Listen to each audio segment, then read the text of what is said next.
గొప్పతనం, గౌరవం, నాయకత్వ లక్షణాలను చాటి చెప్పిన ఉక్కు మహిళ శ్రీమతి ఇందిరా గాంధీ గారు.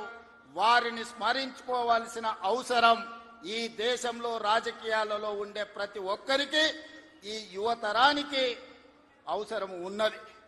ఇక మూడో తరం, ఆ తరం గురించి నేను చెప్పాల్సిన అవసరం లేదు. మూడే మూడు పదాలు, ఎన్టీఆర్. ఈ మూడు అక్షరాలు నీతి, నిజాయితీ, నిబద్ధత, ఉక్కు సంకల్పం కలిగిన నాయకుడు ఎవరైనా ఉన్నారు ఈ దేశంలో అంటే తెలుగు జాతి గర్వించదగ్గ బిడ్డ ఎన్టీఆర్. డాక్టర్ బాబాసాహెబ్ అంబేద్కర్, శ్రీమతి ఇందిరా గాంధీ, అన్న ఎన్టీఆర్ ఈ భారతదేశ జాతి రత్నాలు. ఈ జాతి రత్నాలు ఈ దేశం ఉన్నంతకాలం, మానవుల మనుగడ ఉన్నంతకాలం వారి కీర్తి ప్రతిష్టలు, వారి నిర్ణయాలను మనం స్మరించుకోవాల్సిన బాధ్యత ఈ రోజు మన అందరి మీద ఉన్నది. మిత్రులారా, ఈనాడు ఈ కార్యక్రమం తీసుకుంటున్నప్పుడు చాలా మంది చాలా రకాలుగా మాట్లాడుతున్నారు. కాంగ్రెస్ పార్టీ ముఖ్యమంత్రి, పిసిసి అధ్యక్షుడు ఎన్టీఆర్ గారి విగ్రహాన్ని ఏ విధంగా ఆవిష్కరిస్తారు, లేదా ఎన్టీఆర్ గారిది ఆంధ్రప్రదేశ్ హైదరాబాదు నగరం నడిపొడ్డున ఎన్టీఆర్ విగ్రహాన్ని పెడతారా అని కొంతమంది మాట్లాడుతున్నారు. ఈ రోజు నేను స్పష్టంగా ఒక మాట చెప్పదలుచుకున్నా. కులాలకు, మతాలకు, ప్రాంతాలకు, భాషలకు అతీతంగా ఈ దేశం గర్వించదగ్గ నాయకుడు ఎన్టీఆర్. ఆ ఎన్టీఆర్ స్ఫూర్తి హైదరాబాదు నగరం నడిపొట్టున వారి స్ఫూర్తితో పరిపాలన అందిస్తున్న మా ప్రభుత్వం అమీర్పేట్ చౌరస్తాలో మైత్రి వనంలో ఈ దారిలో వెళ్లే ప్రతి వాడికి ఒక స్ఫూర్తిని నింపడానికే ఈ రోజు వారి విగ్రహాన్ని ఇక్కడ మేము ఆవిష్కరించుకున్నాం. ఇది విగ్రహం కాదు, ఇది ఒక స్ఫూర్తి, ఇది ఒక గొప్ప అనుభూతి. ఒక ముఖ్యమంత్రిగా ఎన్టీఆర్ విగ్రహాన్ని ఆవిష్కరించడం అంటే నాకు జీవిత కాలం గుర్తుండిపోయే ఒక మధుర సంఘటన. ఎవరు ఏమనుకున్నా, ఎవరు ఎలాంటి విమర్శలు చేసినా నేను జడవదలుచుకోలేదు.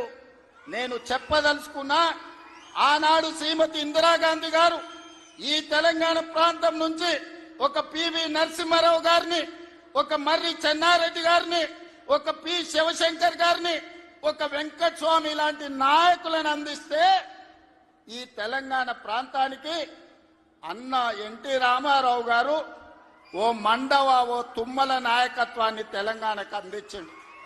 ఓ మాధవరెడ్డి, ఓ జానారెడ్డి నాయకత్వాన్ని అందించిండు.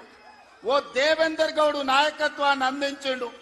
ఓ కడియం సిఆరి, ఒక మోత్కుపల్లి నరసింహుల లాంటి నాయకులను ఈ తెలంగాణకు అందించడు.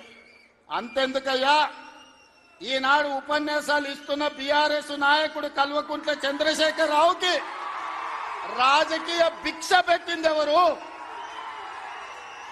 అన్న లేకుంటేనే మీరు నాయకులు అయ్యిండ్రా? అన్న నీడను బతికిన మీరు అన్నగారి గురించి తక్కువ చేసి మాట్లాడు మీకు మంచిదా? వారే కాదు, వారి పేరు పెట్టుకున్న వాళ్ళు కూడా ఈరోజు నాయకులుగా చలామణి అవుతున్నారు. ఆయన ప్రోత్సాహం ఇచ్చి, ఆయన భుజము తట్టి, ఆయన ఒక అవకాశం ఇచ్చిన ఓ తుమ్మల, ఓ మండల, ఓ మండవ, ఓ జానా, ఓ మాధవరెడ్డి, ఓ దేవేందర్ గౌడ్, ఓ కడియం సిఆరి, ఓ మోత్కుపల్లి నరసింహులే కాదు, తెలంగాణలో నాయకత్వాన్ని వహిస్తున్న కల్వకుంట్ల చంద్రశేఖరరావును కూడా ఎన్టీ రామారావు గారికి గుర్తించే రాజకీయ అవకాశాలు కల్పించిన సంగతి ఎవరు మరవద్దు. ఇది చరిత్ర. ఇంకొంతమంది ఆయన పేరు మీదనే చలామణి అవుతున్నారు. కొంతమంది నకిలీలు ఎప్పుడు ఉంటారు. వాళ్ళ ఆలోచనలు ఎట్లుంటాయో కూడా మనం చూస్తున్నాం. అందుకే ఇవాళ మిత్రులారా, ఆనాడు ఈనాడు మేము అందిస్తున్న ఇందిరమ్మ ఇల్లు కావచ్చు, ఆనాడు ఎన్టీఆర్ గారు మొదలుపెట్టిన పక్కా ఇళ్ల పథకమే ఈనాడు ఇందిరమ్మ ఇళ్ల పథకం అని నేను ఈరోజు గర్వంగా చెప్పదలుచుకున్నా.